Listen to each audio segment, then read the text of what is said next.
ठीक है, तो प्रीवियस क्लास में हमने देख लिया था कि भाई एनर्जी किससे मिल जाएगी फोटोन की, एच सी बाय लैम्डा से, और हमने बात की थी हाइड्रोजन के एब्जॉर्प्शन और एमिशन स्पेक्ट्रम की।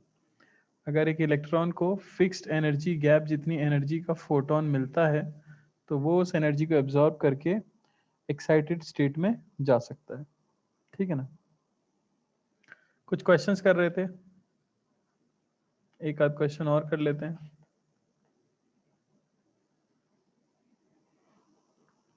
ठीक है, तो जैसे क्वेश्चन है find the number of photons emitted of wavelength 340 nanometer from a 200 watt bulb पर सेकेंड। हर सेकेंड कितने फोटॉन्स निकल रहे होंगे इतनी वेवलेंथ के एक 200 वाट के बल्ब से। ट्राई करो सभी लोग।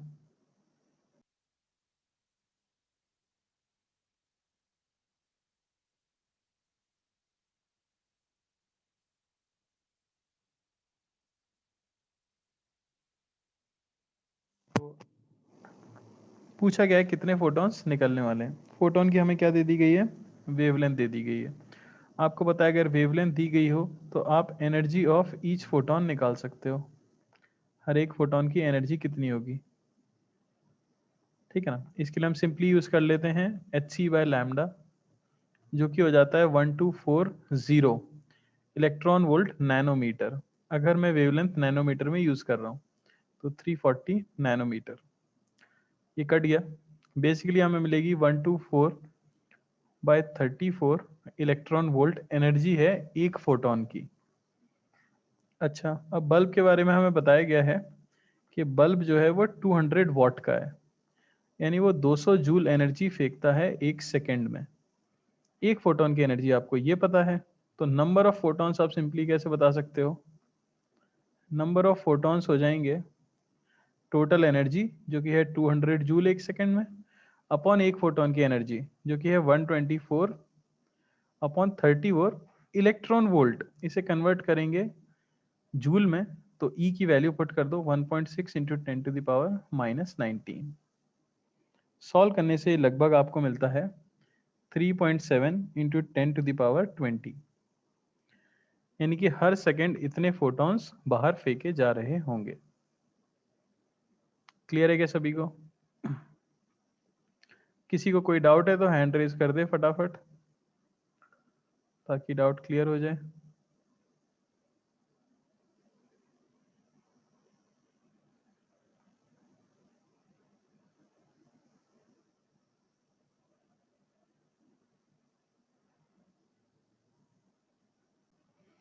ठीक है ना, तो 3 ऑर्बिट्स दिए गए हैं, उनकी एनर्जी की रिलेशन आपको दी गई है और पूछा गया है कि उनके वेवलेंथ के बीच की कौन सी वाली रिलेशन सही है। तो जैसे ए ऑप्शन में दे देता हूं कि λ2 is λ1 λ3 upon λ1 plus λ3। B option ले लो, λ3 है λ1 λ2 बाय λ1 प्लस λ2। सी ऑप्शन ले सकते हैं λ1 बाय λ2 प्लस λ3, और डी ऑप्शन है नन। ट्राई करो। हाँ भाई देखो, तो बड़ा ही आसान सा सवाल है। बेसिकली मैं ये कह सकता हूँ कि यहाँ का एनर्जी गैप अगर E1 है, ये एनर्जी गैप अगर E2 है, और ये एनर्जी गैप अगर E3 है, तो हम कह सकते हैं कि E3 ये इक्वल होना चाहिए E1 प्लस E2 के। एनर्जी का गैप ही मैंने सिर्फ क्या किया है, सिंपली ऐड किया है। एनर्जी क्या होती है, एच सी बाय लैम्डा, तो ये हो गया एच सी बाय लैम्डा 3, ये होना चाहिए h c by lambda 1 plus h c by lambda 2। तो यहाँ से आपको रिलेशन मिल जाएगी क्या, λ3 इज λ1 λ2 बाय λ1 प्लस λ2, यानी कि ऑप्शन नंबर बी। कोई डाउट किसी को? ओके, चलो आगे एक और क्वेश्चन कर लेते हैं। तो an electron in ground state absorbs a photon of wavelength lambda equals to 970.6 angstrom। ठीक है ना। तो आपको बतानी है number of different spectral lines emitted while de-excitation।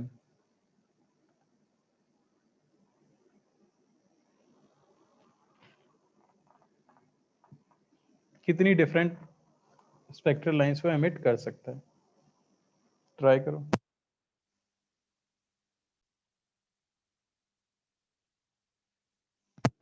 देखो सभी लोग, ठीक है। तो सबसे पहला स्टेप तो आपको समझ आ ही गया होगा कि उस फोटोन की एनर्जी में निकाल लेता हूं, एनर्जी ऑफ फोटोन, ठीक है ना। तो एनर्जी अगर आप कैलकुलेट करोगे तो वो आपको मिलेगी 12400 अपॉन 970.6 इलेक्ट्रॉन वोल्ट। ये लगभग हमें मिलेगी 12.7 इलेक्ट्रॉन वोल्ट, यानी इतनी एनर्जी लेके फोटोन आ रहा होगा। अच्छा, अब ग्राउंड स्टेट में है यानी n बराबर 1 में है, जहां एनर्जी -13.6 इलेक्ट्रॉन वोल्ट होती है। अब उन्होंने कहा है कि इलेक्ट्रॉन ने ये एनर्जी एब्जॉर्ब की है, तो किसी nth ऑर्बिटल में चला गया होगा। और कितनी एनर्जी उसने एब्जॉर्ब की है? 12.7 इलेक्ट्रॉन वोल्ट। तो क्या मैं nth ऑर्बिट की एनर्जी बता सकता हूँ? हाँ, आप कह सकते हो -13.6 माइनस ई, ये हो जाना चाहिए आपका 12.7 इलेक्ट्रॉन वोल्ट। बेसिकली 13.6 माइनस ई, एनर्जी का डिफरेंस, ये होना चाहिए 12.7 इलेक्ट्रॉन वोल्ट। एनर्जी यहां से आपको मिलेगी 0.9 इलेक्ट्रॉन वोल्ट, यानी जिस ऑर्बिट की एनर्जी 0.9 इलेक्ट्रॉन वोल्ट होगी, इलेक्ट्रॉन वहां पहुंचा होगा, ठीक है ना। तो मैं क्या करूंगा, किसी भी ऑर्बिट की एनर्जी होती है 13.6 z square by n square, और ये होनी चाहिए 0.9 इलेक्ट्रॉन वोल्ट। z को हमें 1 रखना है क्योंकि हाइड्रोजन का एटम है।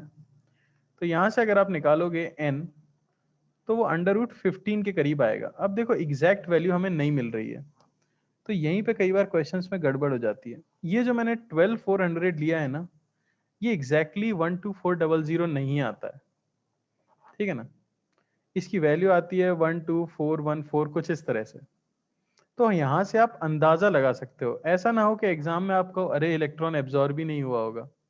जब क्वेश्चन में बोलने वाले ने सीधे सीधे कह दिया कि इलेक्ट्रॉन एब्जॉर्ब हुआ है, तो फिर हम थोड़ा सा अप्रोक्सीमेशन भी काम में ले लेंगे।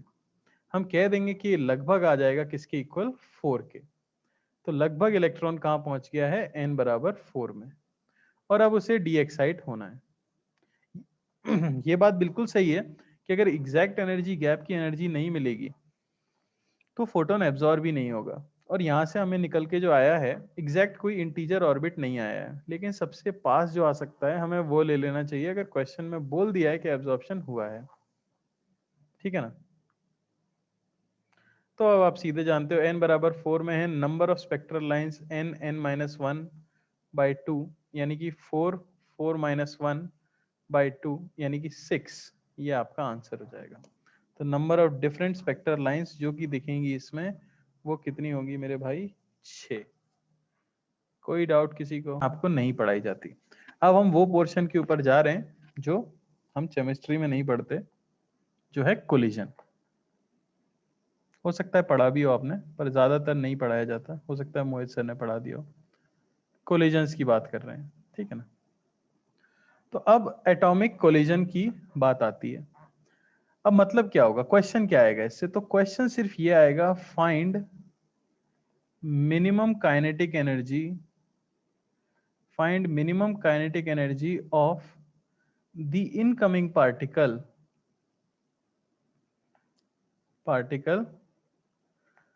For excitation of electron.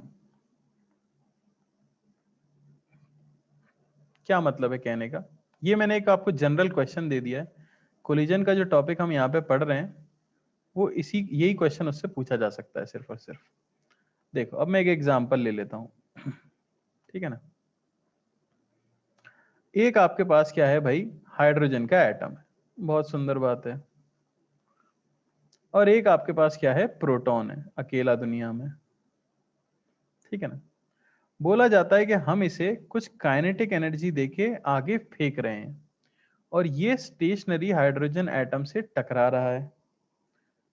मैं जानना चाहता हूं कि इस प्रोटॉन के पास मिनिमम कितनी एनर्जी होनी चाहिए ताकि जो इलेक्ट्रॉन हाइड्रोजन के एटम में ग्राउंड स्टेट में बैठा हुआ है वो एक्साइट हो जाए। सवाल सबको समझ आया?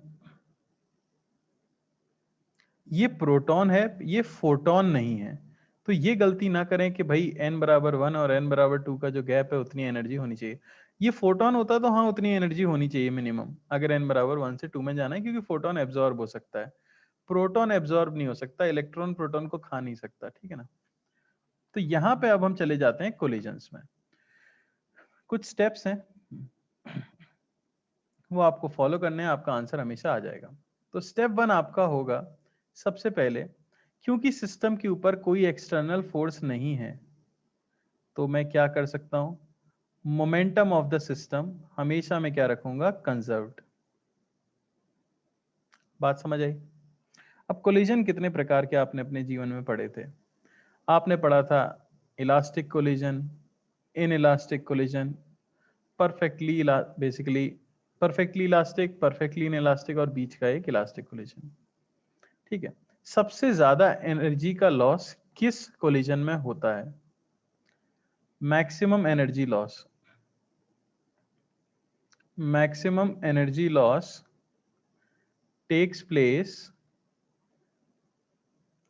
in perfectly inelastic collision, perfectly inelastic collision।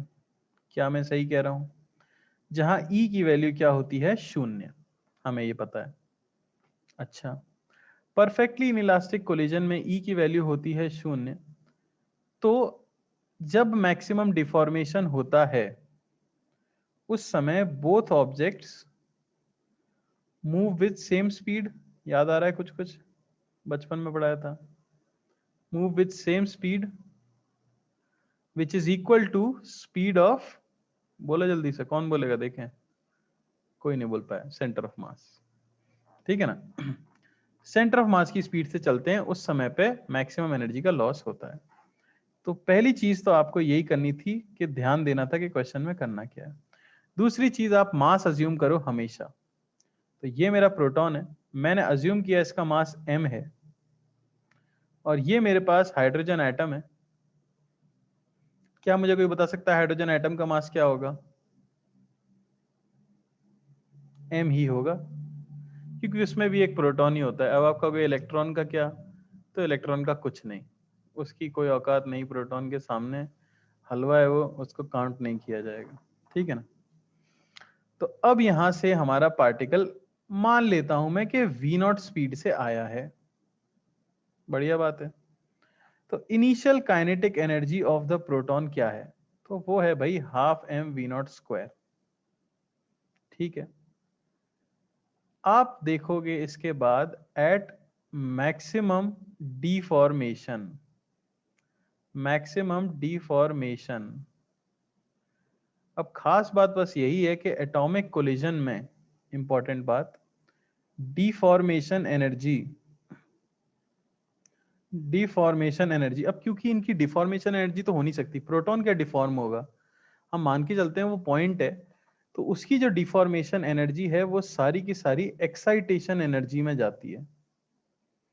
यानी इस कोलिजन के दौरान जो भी डिफॉर्मेशन एनर्जी आएगी बीच में, इलेक्ट्रॉन उसी एनर्जी को लेके एक्साइट हो सकता है, और फिर बहुत ही कम समय के बाद वापस से डी एक्साइट तो हो ही जाएगा, और फिर आगे कोलिजन कंटिन्यू करेगा। पर आगे हमें मतलब ही नहीं होता कोलिजन से, हमें सिर्फ यहीं तक मतलब है। एट मैक्सिमम डिफॉर्मेशन मैं ये कह सकता हूं कि हमारा हाइड्रोजन एटम और ये छोटा सा प्रोटॉन दोनों सेम स्पीड से चल रहे होंगे v से।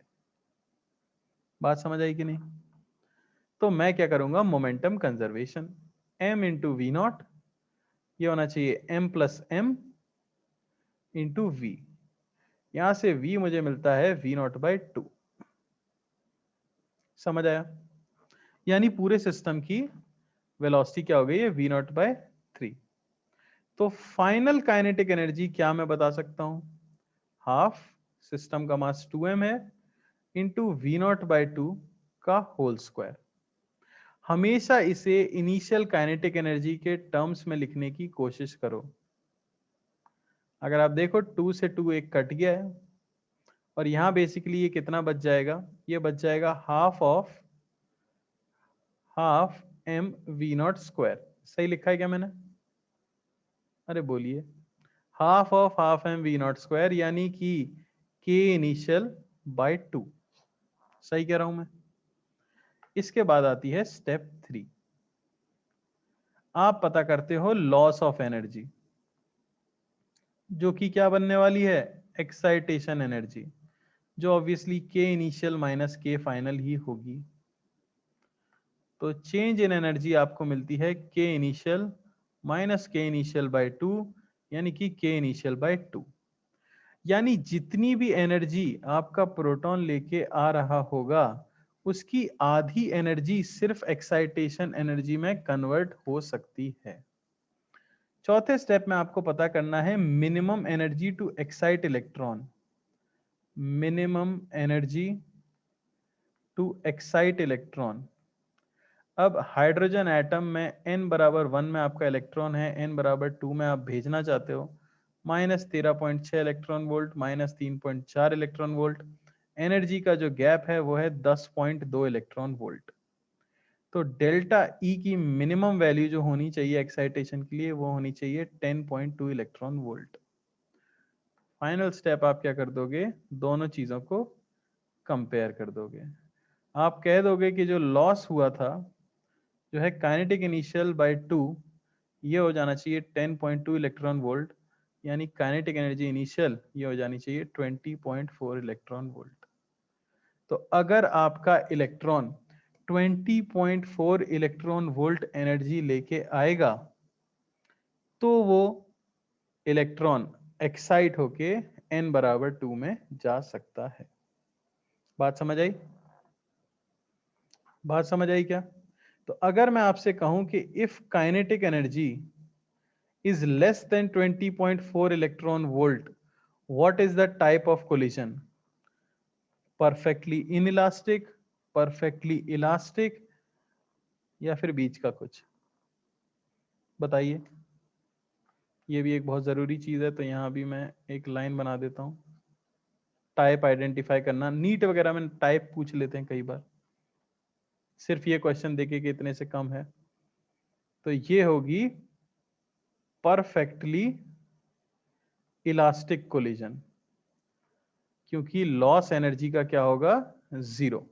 अगर 20.4 इलेक्ट्रॉन वोल्ट है ही नहीं तो फिर डिफॉर्मेशन इलेक्ट्रॉन लेके भी क्या करेगा, वो n बराबर 2 में ही नहीं जा सकता अगर, तो फिर वो तुम्हारी एनर्जी लेगा ही नहीं।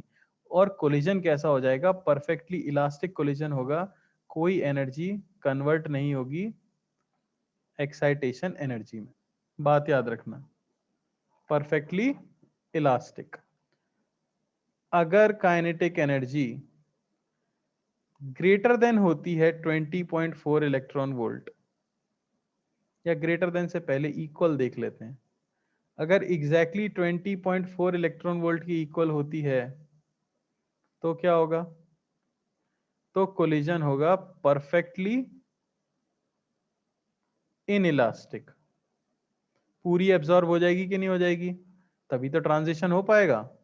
Loss is maximum. और अगर काइनेटिक एनर्जी ग्रेटर देन है 20.4 इलेक्ट्रॉन वोल्ट तो फिर इलास्टिक कोलिजन होगा, कुछ बीच का होगा, थोड़ी सी एनर्जी जितनी उसको चाहिए एनर्जी उतने का लॉस मानते हुए इलेक्ट्रॉन ऊपर चला जाएगा, बाकी कोएफिशिएंट ऑफ रेस्टिट्यूशन के हिसाब से कोलिजन आगे बढ़ेगा, फाइनली दोनों साथ साथ नहीं चल रहे होंगे, ठीक है ना। तो सम लॉस ऑफ एनर्जी। अरे घुमा कि नहीं घुमा सर, ये क्या एटॉमिक स्ट्रक्चर में सेंटर ऑफ मास घुस गया। बात समझ आई? अब है तो है, क्या कर सकते हैं। मेन चीज है ये पांचों स्टेप आपको समझ आनी चाहिए, ठीक है ना। अरे हाँ या ना तो बोलो भाई, सुस्त जनता है यहाँ। क्या आप एक सवाल करने के लिए तैयार हैं? पहले ही बता देना चाहता हूँ भाई, मेडिकल वाले दिल पे ना लें, मेडिकल के लिए नहीं है सवाल, बस आपकी श्रद्धा है इसलिए मैं दे रहा हूँ, ठीक है। थोड़ा सा कुछ बदलाव किया जाए या सेम करना चाहोगे एक क्वेश्चन?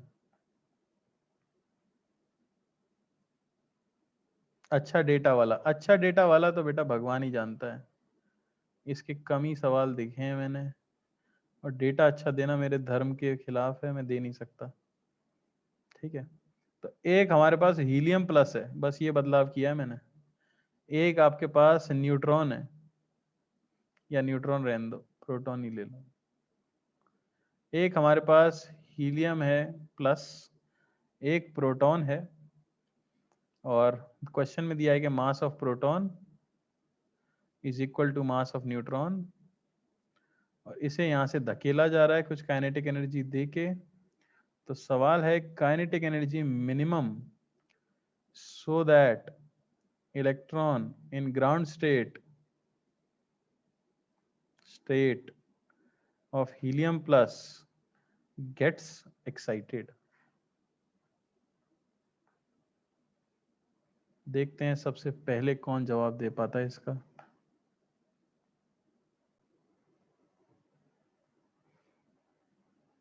तो सही जवाब जिन्होंने दिया मैंने बता दिया, अब देखो कैसे सॉल्व होगा।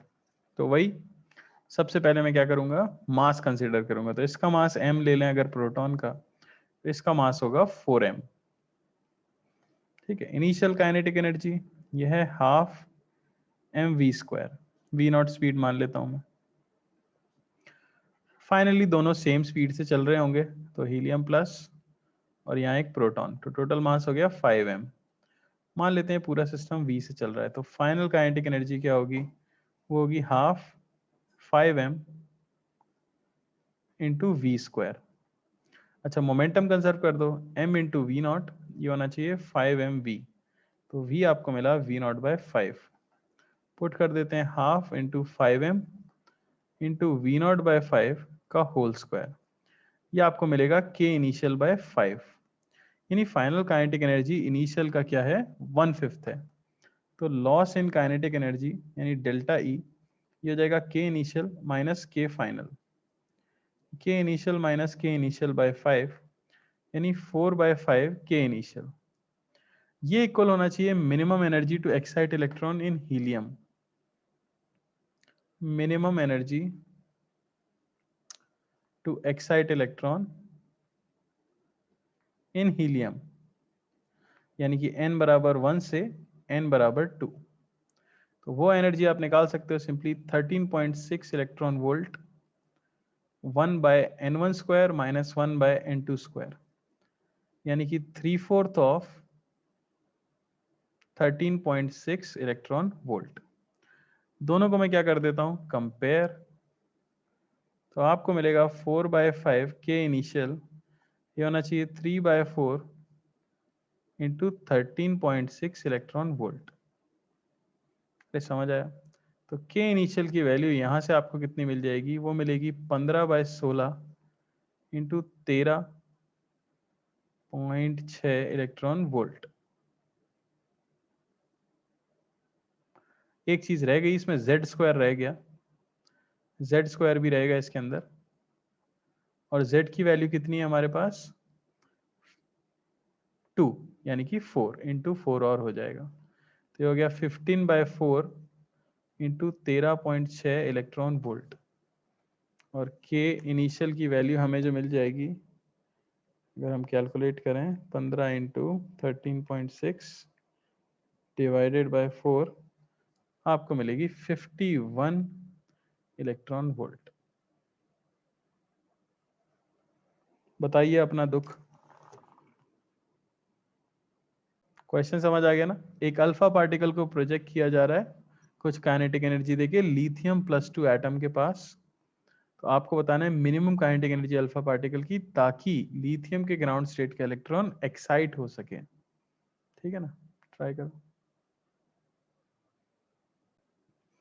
ओके, तो सबसे पहले इनिशियल काइनेटिक एनर्जी में लिख लेता हूँ, ये होगी half m v not square. इसका मास मैंने माना है m, तो इसका मास कितना होगा 7m, होगा कि नहीं? लिथियम के लिए मास कितना हो जाएगा, मास नंबर 7। तो अल्फा पार्टिकल का मास, सॉरी, इसका मास हमें लेना पड़ेगा 4m, इसका मास होगा 7m। m मैंने मास माना है प्रोटॉन का, 1 प्रोटॉन। तो अल्फा पार्टिकल में कितने न्यूक्लियॉन्स होते हैं, 4, 2He4। हीलियम का न्यूक्लियस होता है ये, तो 4m मास। लिथियम का मास कितना हो गया 7m। अब बस इनिशियल काइनेटिक एनर्जी क्या है, एक बार जरा मिटा के लिख दें वापस। इनिशियल काइनेटिक एनर्जी हमें मिल जाएगी half 4m into v not square. Finally दोनों एक साथ मूव करेंगे तो टोटल मास लगभग हो जाएगा हमारे पास कितना, 11m। और वो मूव कर रहा होगा v से। मोमेंटम कंजर्व कर दो सबसे पहले। क्या मिलेगा मोमेंटम कंजर्व करके, यहाँ मिलेगा हमें 4m इंटू वी नॉट, ये होना चाहिए 11m इंटू वी। यहाँ से v की वैल्यू मिलेगी हमें 4/11 वी नॉट। तो फाइनल काइनेटिक एनर्जी आप लिख सकते हो, वो हो जाएगी हाफ 11m इंटू 4v0/11 का होल स्क्वायर। बात समझ आई? तो ये आपको मिल जाएगा कितना, ये मिल जाएगा हमें 4/11 के इनिशियल, अगर मैंने सही लिखा है देखो जरा एक बार, 4/11 के इनिशियल। ये हो गई आपकी क्या, फाइनल काइनेटिक एनर्जी। तो चेंज इन काइनेटिक एनर्जी क्या होगी वो आपको पता ही है, के इनिशियल माइनस के फाइनल, यानी कि के इनिशियल माइनस 4/11 के इनिशियल, यानी कि 7/11 के इनिशियल। यही होना चाहिए मिनिमम एक्साइटेशन एनर्जी के। So for lithium delta E minimum जो होगा 1 से 2 जाने का, वो आ जाएगा 13.6 जेड स्क्वायर। जेड होता है 3 लिथियम का, 1/1 स्क्वायर माइनस 1/2 स्क्वायर। ठीक है ना, और ये मिलता है आपको 91.8 इलेक्ट्रॉन वोल्ट। दोनों को इक्वेट कर दें तो 7/11 काइनेटिक एनर्जी इनिशियल, ये होनी चाहिए 91.8 इलेक्ट्रॉन वोल्ट। या आपको मिनिमम काइनेटिक एनर्जी जो इनिशियली होनी चाहिए वो मिल जाएगी 91.8 इंटू 11 डिवाइडेड बाय 7, यानी कि 144.2 इलेक्ट्रॉन वोल्ट। तो ये सही था विदित का, जहां तक है। क्या एक और सवाल करने की हमें जरूरत है या हम समझ गए? सिर्फ initial energy, final energy, change in energy, excitation energy, सबको इक्वेट करके सॉल्व कर देना। समझ गए सभी लोग? कोई डाउट नहीं किसी को? तो एक्स रे क्या है सबसे पहली चीज, तो एक्स रे कही जाती है एक इलेक्ट्रोमैग्नेटिक वेव। Electromagnetic wave. अब कोई बोले कि भाई इलेक्ट्रोमैग्नेटिक वेव क्या होती है, तो इलेक्ट्रोमैग्नेटिक वेव एक ऐसी वेव है, यानी कि एक ऐसा फ्लो ऑफ एनर्जी है जो होता है due to oscillation of electric and magnetic field. तो propagation of energy due to electric field and magnetic field. जैसा कि हम जीवन में पढ़ चुके हैं, कहीं इलेक्ट्रिक फील्ड हो तो वहाँ एनर्जी होती है half epsilon not E square, कहीं मैग्नेटिक फील्ड हो तो वहाँ एनर्जी होती है b²/2 म्यू नॉट। तो कहीं इलेक्ट्रिक और मैग्नेटिक फील्ड दोनों हैं अगर, तो वहाँ पे एनर्जी होगी, और इसे आप इलेक्ट्रोमैग्नेटिक वेव कहते हो। इलेक्ट्रोमैग्नेटिक वेव्स कई प्रकार की होती हैं। जैसे अगर मैं उनका एक ऑर्डर डिसाइड करूं तो वो आता है रेडियो वेव्स, माइक्रोवेव्स, इंफ्रारेड, फिर एक आता है विजिबल रीजन, ठीक है। फिर आता है आपका अल्ट्रा वायलेट, फिर आती हैं आपकी एक्स रेज, और फिर आती हैं गामा रेज। हमारे सिलेबस में इन्हीं की पढ़ाई होती है। ये जो यहाँ पे हमने लिखा है रीजन, इसे कहा जाता है विजिबल रीजन, क्योंकि सिर्फ इन्हीं के अंदर, इन्हीं वेवलेंथ के अंदर अगर हमारी लाइट हो, इलेक्ट्रोमैग्नेटिक वेव हो, तो ही वो विजन का सेंसेशन कर पाती है, यानी कि आप चीज़ों को देख पाते हैं। समझ आया? अगर मैं लेफ्ट से राइट की तरफ जाने की कोशिश करूं, तो क्या आप मुझे बता सकते हैं कि वेवलेंथ बढ़ रही है या घट रही है? लेफ्ट से राइट जाने पर वेवलेंथ क्या होती है? डिक्रीज होती है। तो फ्रीक्वेंसी क्या होती है? इंक्रीज होती है। और एनर्जी भी क्या होती है? इंक्रीज होती है। इसीलिए सबसे ज्यादा एनर्जेटिक रेज होती हैं गामा रेज, उनसे पहले होती हैं एक्स रेज, और सबसे हल्की फुल्की इन सभी में से हैं रेडियो वेव्स। इसीलिए हमारे वातावरण में आप देखते हो रेडियो बड़े आसानी से काम चल जाता है, आपको कोई दिक्कत नहीं होती। माइक्रोवेव्स भी बहुत ज़्यादा हार्मफुल नहीं है। अब ये नहीं कि माइक्रोवेव में अपना सर रख दो आप, हार्मफुल तो हैं, पर इतनी हार्मफुल नहीं है कि कुछ ज़्यादा फर्क पड़े हमें। बाकी विजिबल रीजन तो आप जानते ही हो, ठीक है ना। फिर एक्सरेज, एक्सरेज थोड़ी सी हार्मफुल है, उन्हीं के बारे में हमें पढ़ना है, ठीक है ना यहाँ पे, क्योंकि इनकी एनर्जी काफ़ी ज़्यादा होती है, तो इनकी क्षमता किसी भी मैटर को पेनिट्रेट करने की काफ़ी ज़्यादा होती है, ठीक है। तो अब देख लेते हैं कि डिस्कवरी कैसे हुई इलेक्ट्रॉन की, इलेक्ट्रॉन की नहीं, एक्सरे की, डिस्कवरी ऑफ एक्सरे, ठीक है। तो कोई और एक्सपेरिमेंट किया जा रहा था, एक सेटअप था, वो सेटअप मैं आपको बता देता हूँ। इस तरह का एक ग्लास ट्यूब होता है हमारे पास, यहाँ पे एक फिलामेंट होता है जिसे आप हीट कर सकते हो पोटेंशियल डिफरेंस लगा के।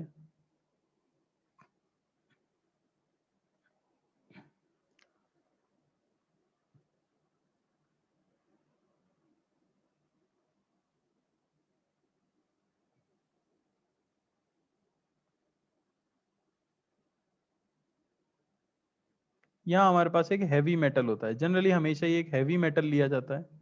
हैवी मेटल का मतलब क्या हो गया, जैसे कि लेड वगैरह। तो हैवी मेटल का एटॉमिक नंबर वगैरह भी बहुत हाई होता है, ठीक है ना।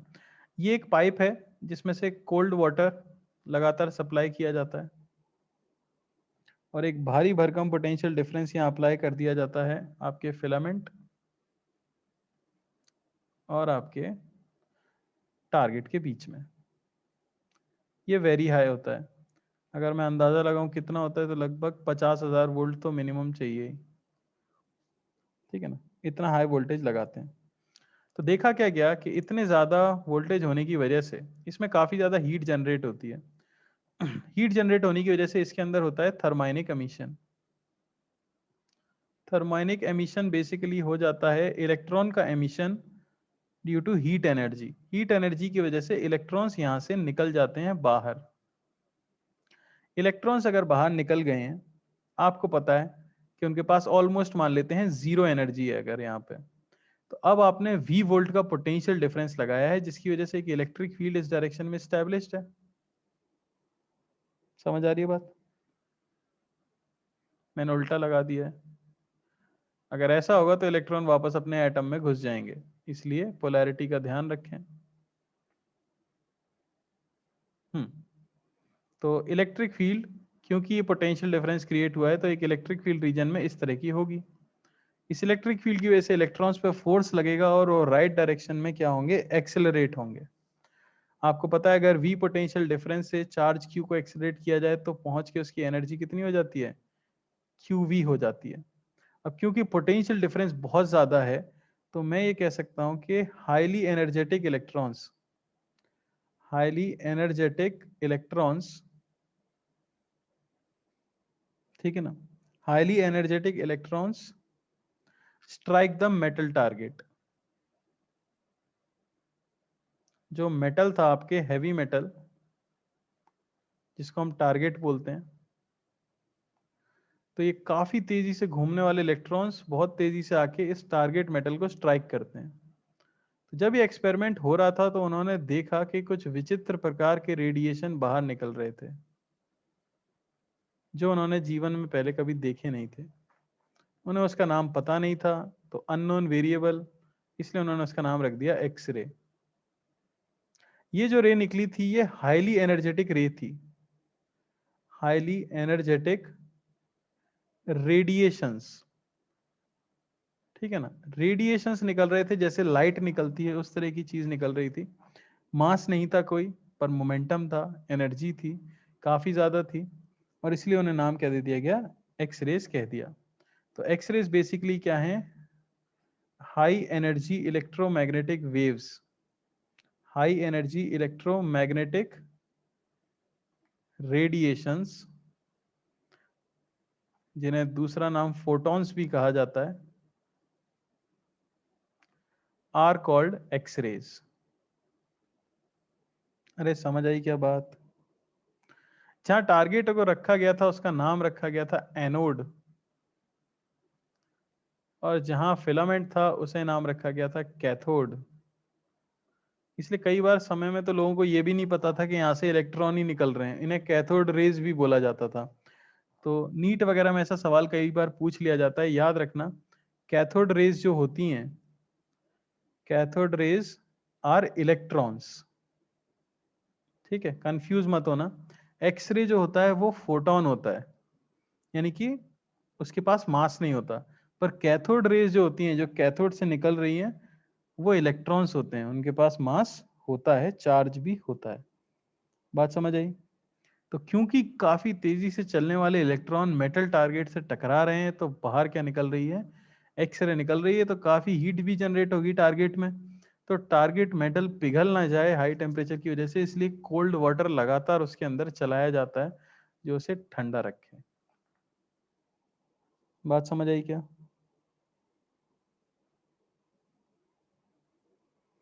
इस ट्यूब को कहा जाता है कूलिज ट्यूब।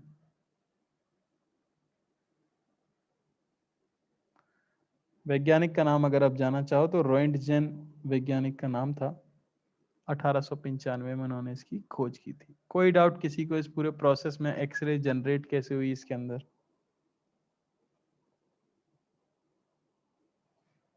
बोलिए।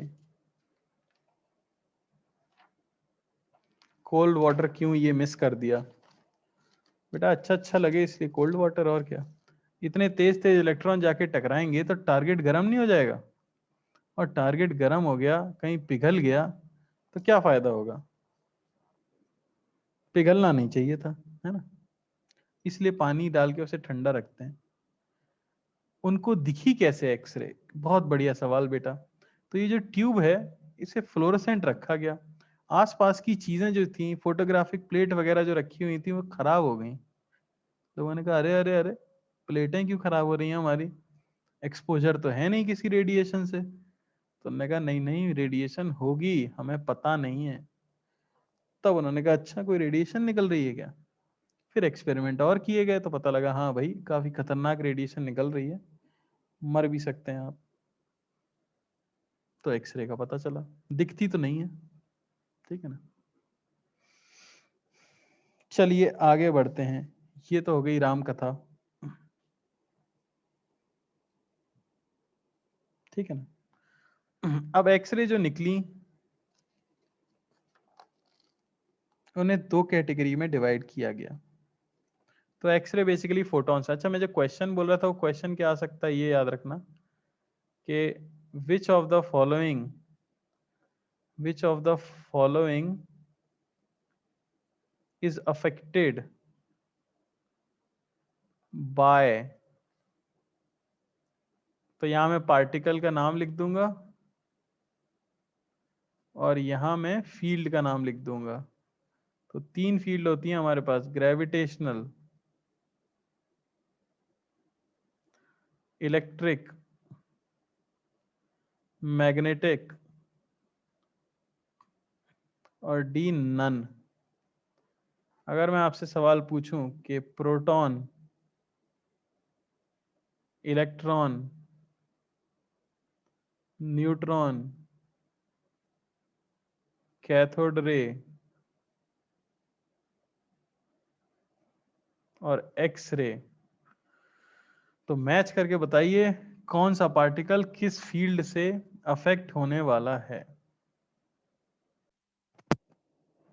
चलो साधारण सा सवाल है। तो प्रोटॉन क्या ग्रेविटेशनल फील्ड से होगा? हाँ इसके पास मास है। इलेक्ट्रिक फील्ड, हाँ इसके पास चार्ज है। मैग्नेटिक फील्ड, हाँ इसके पास चार्ज है, तो पी क्यू आर। इलेक्ट्रॉन, इसके पास भी मास और चार्ज है, तो ये भी तीनों से इन्फ्लुएंस होगा। न्यूट्रॉन, इसके पास सिर्फ मास है, तो ये ग्रेविटेशनल फील्ड से ही इन्फ्लुएंस होगा, सिर्फ चार्ज नहीं है। कैथोड रे होते हैं इलेक्ट्रॉन्स ही, तो ये भी तीनों से इन्फ्लुएंस होंगे, पी क्यू आर। और एक्स रे होते हैं फोटॉन्स, ना मास ना चार्ज, तो ये होगा एस। अरे समझ आया क्या? ठीक है ना? बस।